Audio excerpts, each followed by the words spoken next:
Toca mi turno. Prometo no cansarlos. Me parece que en buena medida lo que hemos escuchado en estas magníficas exposiciones hacen inútil la lectura de un texto que de cualquier manera todos ustedes tienen en sus manos. Solamente quisiera hacer yo algunos comentarios que me parecen relevantes a partir de la inminente presentación de esa llamada iniciativa de reforma energética que ha anunciado Calderón y que en los cálculos que ellos manejan podría presentarse la próxima semana, el 3, y entre el 3 y el 8 de abril. Es decir, algunos hablan de 10, otros hablan de 15 días.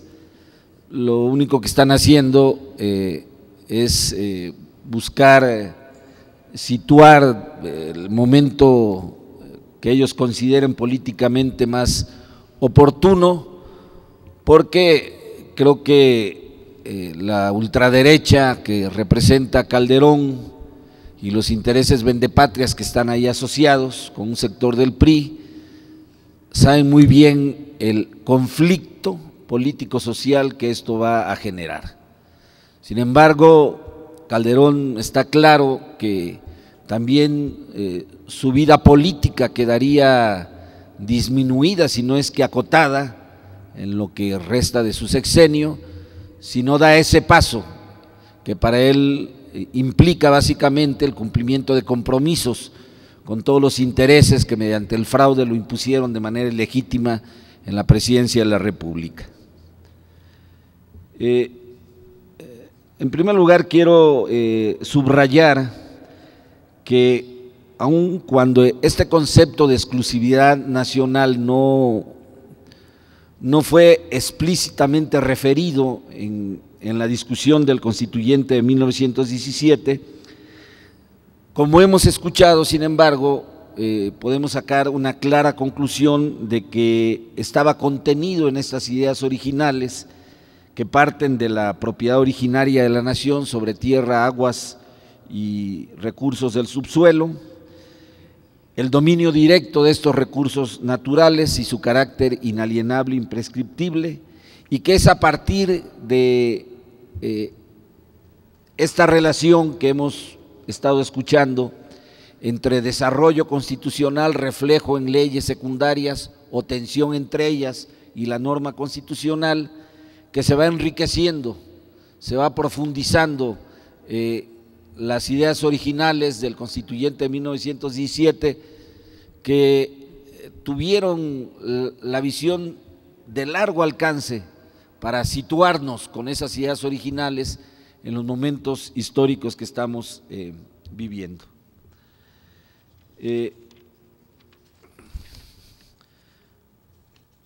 Quiero llamar la atención en algo que es parte de un debate que se ha presentado aquí en la Cámara de Diputados frente a un sector del panismo ilustrado, o así se ubican ellos, que dicen, bueno, hasta el general Cárdenas se planteaba la participación, dicen ellos, así textual, la participación del capital privado en la materia de petróleo. Entonces, me quiero referir un poco a las fechas y al proceso legislativo que se dio en estas fechas para, digamos, situar en su justa dimensión estas temerarias aseveraciones de un sector del panismo ilustrado, ¿no? La expropiación es en marzo, eso todos lo sabemos, pero entre marzo y que se presenta la iniciativa pasan 9 meses. La iniciativa de reforma, adición al párrafo sexto del artículo 27 de la Constitución, llega en diciembre de 1938, es decir, 9 meses después, 9 meses, 4 días, para ser más exactos, ¿no? Y el proceso, tanto aquí en la Cámara de Diputados como en la de Senadores, es muy rápido, ¿sí? Hay un detalle aquí que hemos comentado aquí con el doctor, el hecho de que la exposición de motivos no apareció publicada en la Gaceta, en el diario de los debates. Cuando iniciamos esta investigación, nos llamó poderosamente la atención de que no apareciera en el diario de los debates. Y comenzamos a indagar y resulta que en los tomos que aquí se guardan tenía una nota, como una etiqueta al frente que decía, es que no aparece la exposición de motivos. Rastreamos la exposición de motivos y sabemos que sí llegó a la Cámara de Diputados, que en esta reforma fue Cámara de Origen.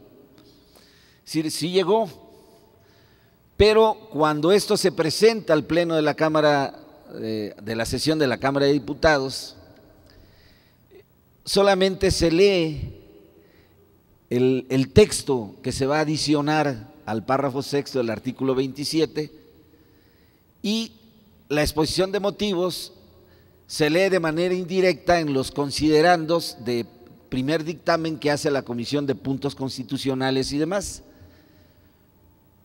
pero no se conoció la exposición de motivos. Ese es un primer elemento. El proceso se da, al día siguiente prácticamente se da en la Cámara de Senadores, se inicia todo el procedimiento que se establece en el artículo 135 en cuanto a los 2/3, mayoría de los congresos locales, regresa y aquí se da un hecho muy singular atado en fechas. El día 27 de diciembre llega la declaratoria del Senado diciendo se ha cumplido el proceso de reforma constitucional, hay una mayoría de congresos locales, lo informa y lo comunica a la Cámara de Diputados para efectos constitucionales, la Cámara de Diputados lo reconoce y ese día se envía al Ejecutivo para su publicación en el Diario Oficial de la Federación. De ley reglamentaria del artículo 27 constitucional en materia de petróleo, tal cual se lee actualmente. Aquí el procedimiento es otro, por supuesto, en tanto es en ley secundaria. Ese mismo día se aprueba aquí, al día siguiente en la Cámara de Diputados, en la Cámara de Senadores, se envía al Ejecutivo una vez aprobado y después pasan largos 10, casi 11 meses y exactamente 21 días antes de que concluya el periodo presidencial de Lázaro Cárdenas, el 9 de noviembre de 1940, 21 días antes de que llegue Ávila Camacho, se publica en el Diario Oficial de la Federación. Y uno dice, bueno, ¿qué pasó? ¿No? Por supuesto que si uno lee la exposición de motivos, uno va a encontrar parte de las razones fundamentales del por qué se dieron estas cosas así. Porque como hemos visto en lo que nos ha expuesto el doctor, en lo que han reconocido nuestros otros estimados conferencistas, la exposición de motivos para elevar a rango constitucional la expropiación del petróleo, la nacionalización de la industria del petróleo en México, no deja lugar a dudas.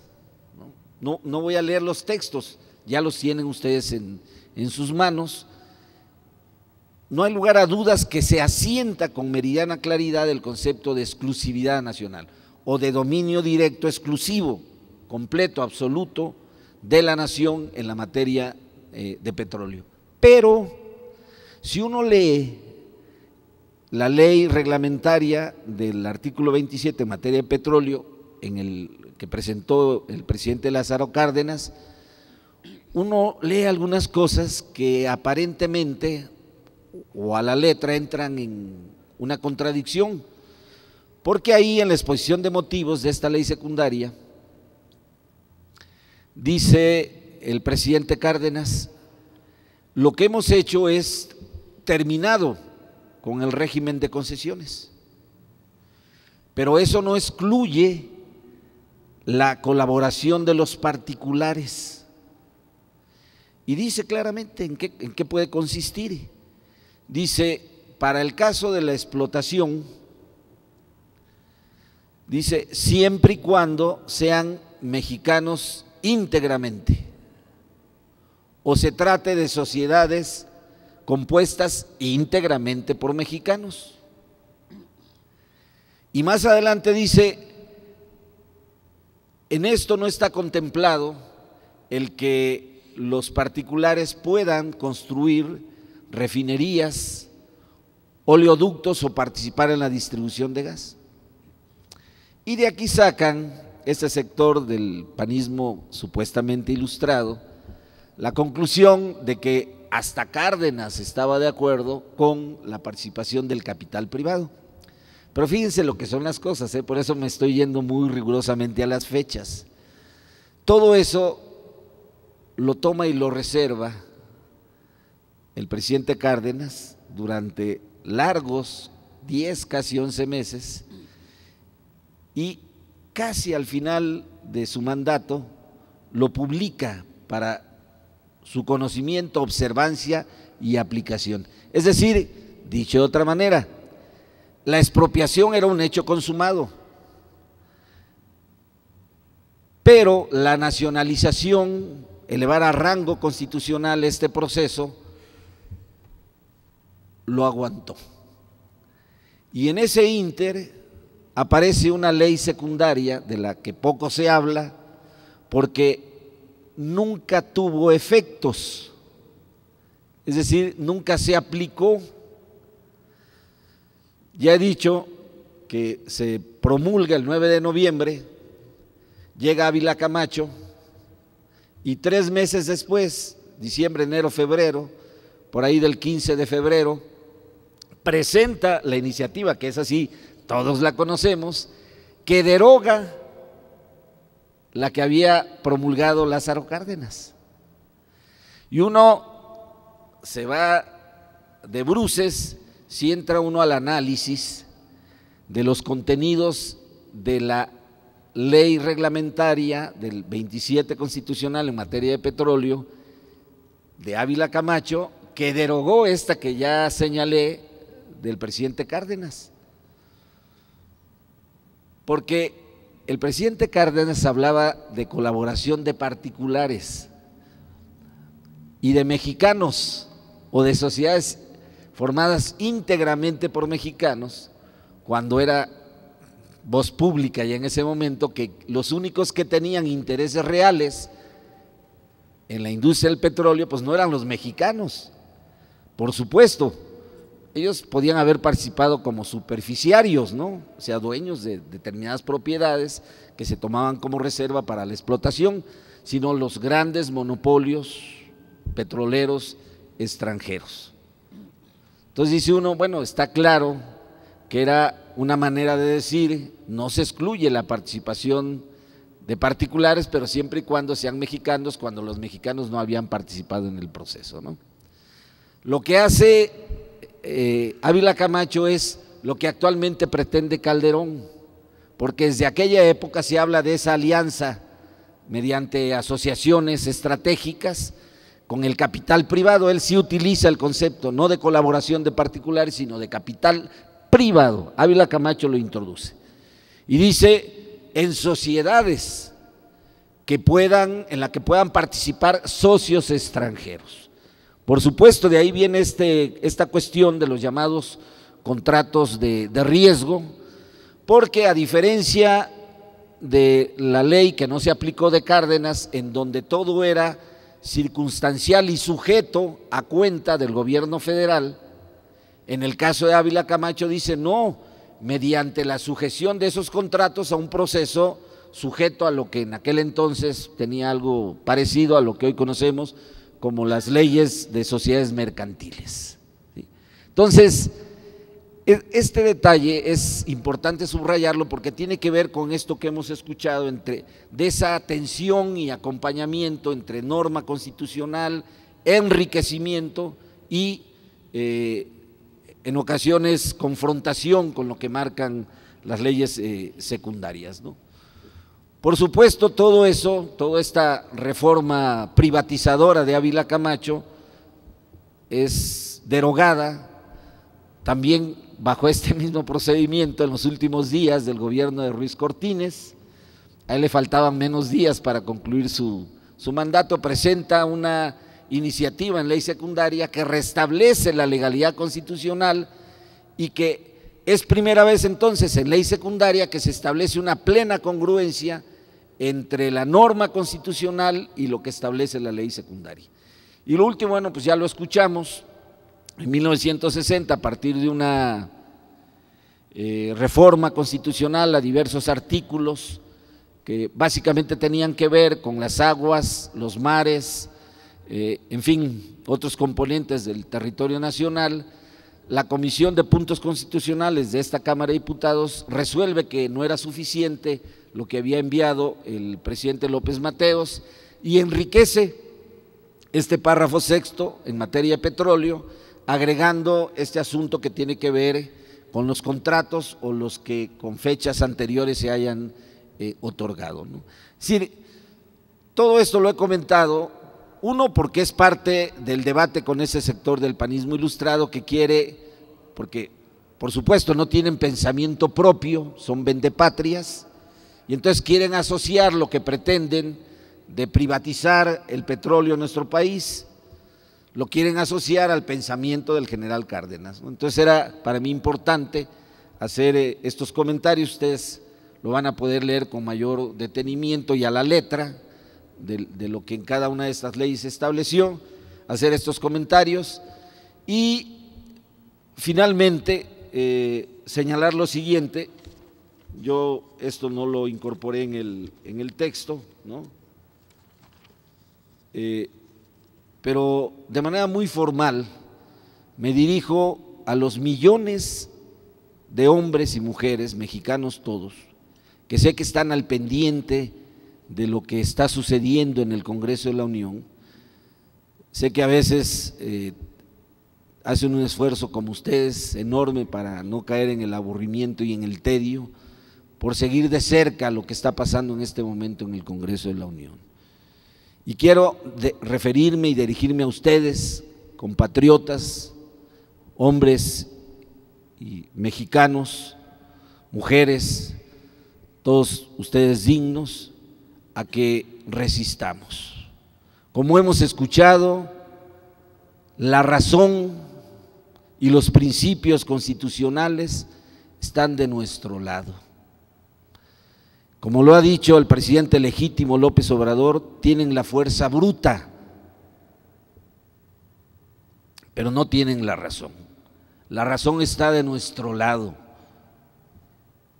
Y cuando esa razón, que como hemos escuchado a plena conciencia, se ve vulnerada por los vendepatrias, nuestra obligación como mexicanos dignos y patriotas es resistir. No sabemos qué vaya a pasar en los próximos días, pero sí sabemos lo que tenemos que hacer millones de hombres y mujeres en México, que es pelear, que es hacer uso de los recursos y las garantías que nos otorga la Constitución y defender lo que es del pueblo de México, de la nación mexicana. No nos van a derrotar porque somos más que ellos. Ellos son un pequeño puñado de vendepatrias que van a recoger las migajas de lo que quieren entregar al gran capital transnacional. Y nosotros somos la mayoría de la nación. Y vamos a hacer valer eso en las calles y aquí en el Congreso de la Unión. Mantengamos esa dignidad en alto y saldremos airoso. La patria no se vende, la patria se defiende. ¡Viva la expropiación del petróleo! ¡Abajo los vendepatrias!